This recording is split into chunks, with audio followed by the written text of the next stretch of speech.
The camera pans across a dimly lit room. Rain taps softly against the window. As I sit in a corner with a half-empty glass of wine in hand, my heart feels heavy and my thoughts are tangled like vines choking a tree. I have never been one to confess my sins, but tonight feel different. I need to speak my truth, not for redemption, but to feel the weight of it leave my chest. Have you ever thought about my body's taste?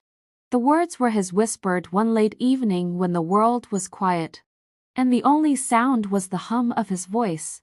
Those words have haunted me ever since, and they are a constant reminder of the line I crossed and the vows I shattered.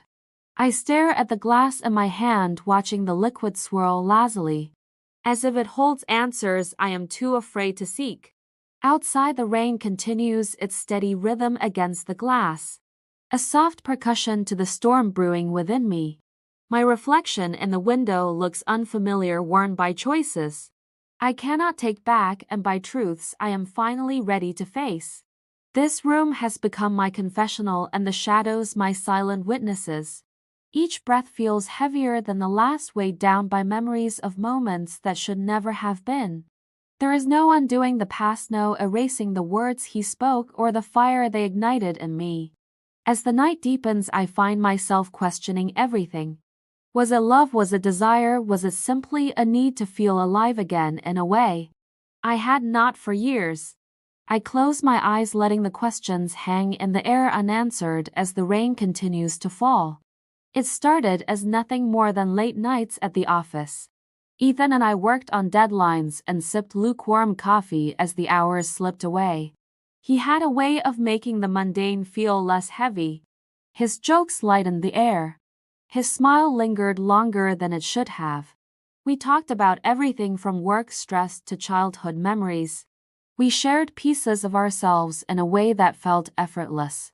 One night, as we sat side by side over a cluttered desk, with takeout boxes scattered between us, he looked at me with an expression I couldn't quite place. He said my husband must know how lucky he was to have someone like me by his side. The words hung in the air longer than they should have. For a moment, I froze. I laughed it off. My voice was a little too loud. I brushed his words away like a stray crumb. But deep down, something stirred.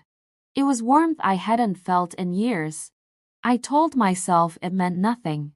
It was just harmless banter between colleagues. But the truth was his words lingered longer than I cared to admit.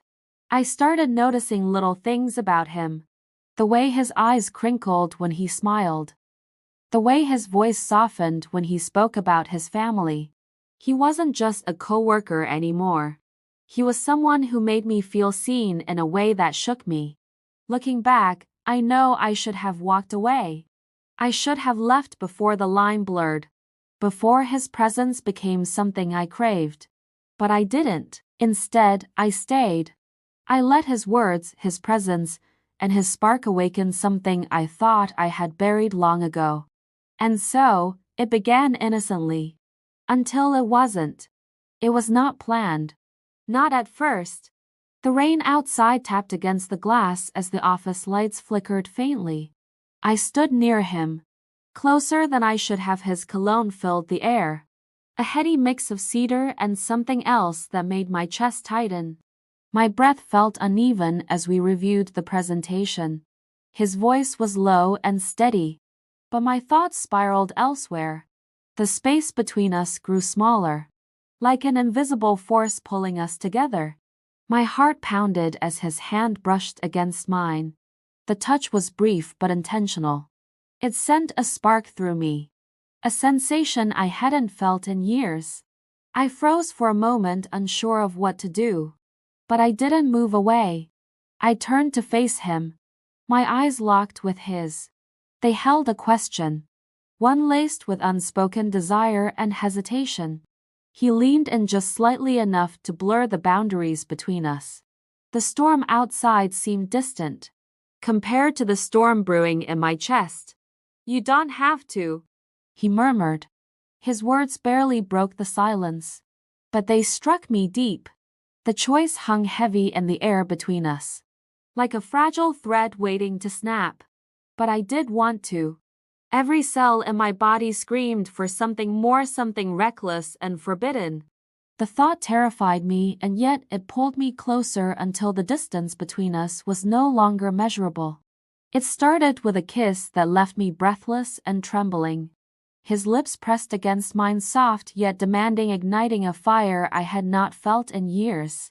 The first time we came together, it was pure electricity, raw, passionate, and consuming in ways I could never have imagined. His hands moved over me with purpose, exploring every inch as if memorizing a map of uncharted territory. He touched me like I was art, whispering words that made my heart race and my soul feel seen. In those moments, I was someone else entirely, alive in ways I had forgotten were possible.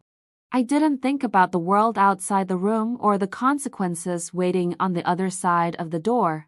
There was only the heat between us, the rhythm of our bodies, and the quiet sighs that filled the air.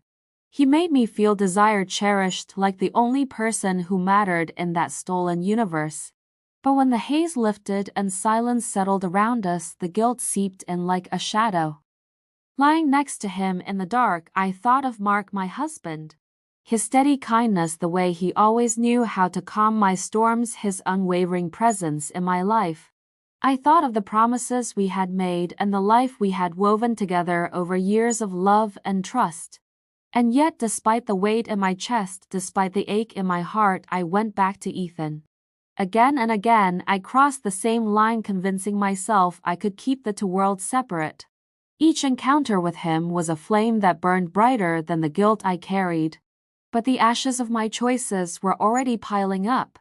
Why, I asked myself again and again, staring into the mirror. Was it worth it? Was it the thrill of breaking the rules or the rush of secrecy? I couldn't shake the way Ethan made me feel, like I was more alive, more vibrant than I had been in years.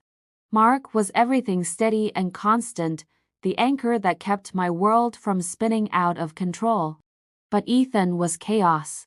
He was the storm that blew through my carefully built life, tearing through walls I didn't even know I had built.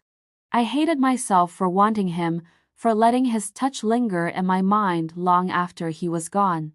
Every time he said those words, they echoed in my head. Have you ever thought about my body's taste? And it'd forget everything. It'd forget Mark's love, his unwavering faith in me. It'd forget the promises I made, the life we created together. In those moments with Ethan, nothing else existed. There was no guilt, no past, and no future.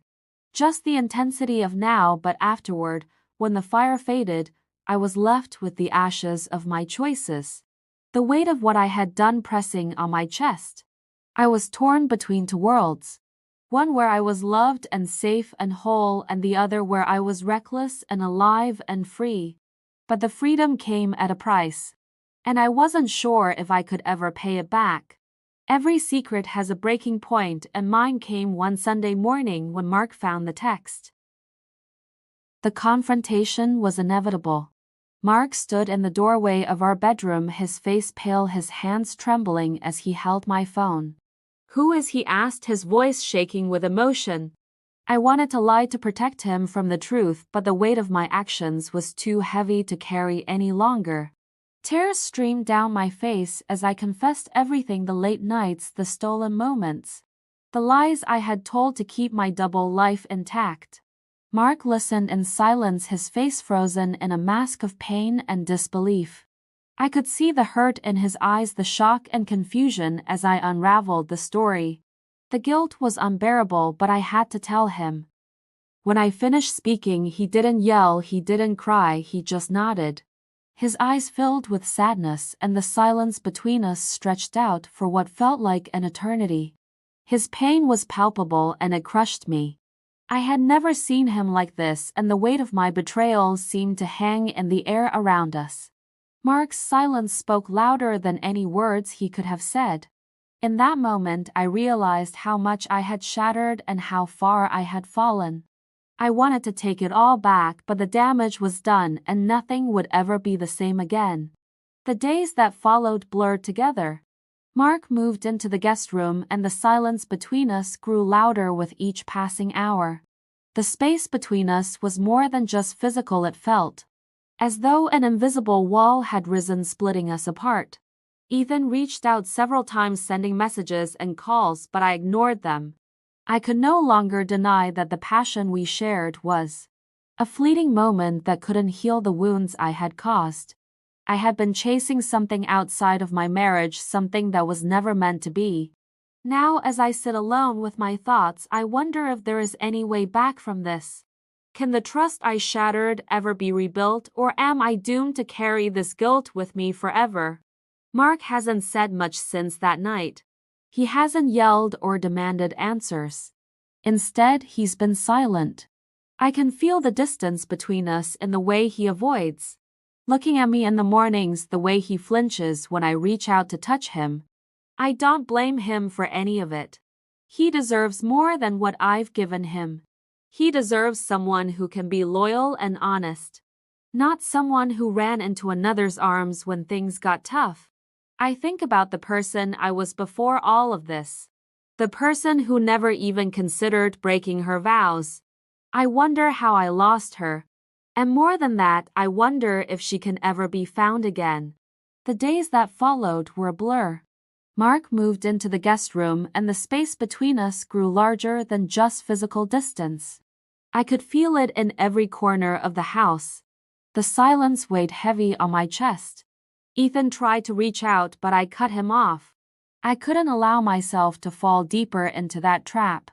I thought maybe a few passionate moments could numb the ache, but nothing could fill the emptiness left by the destruction of everything I once held dear.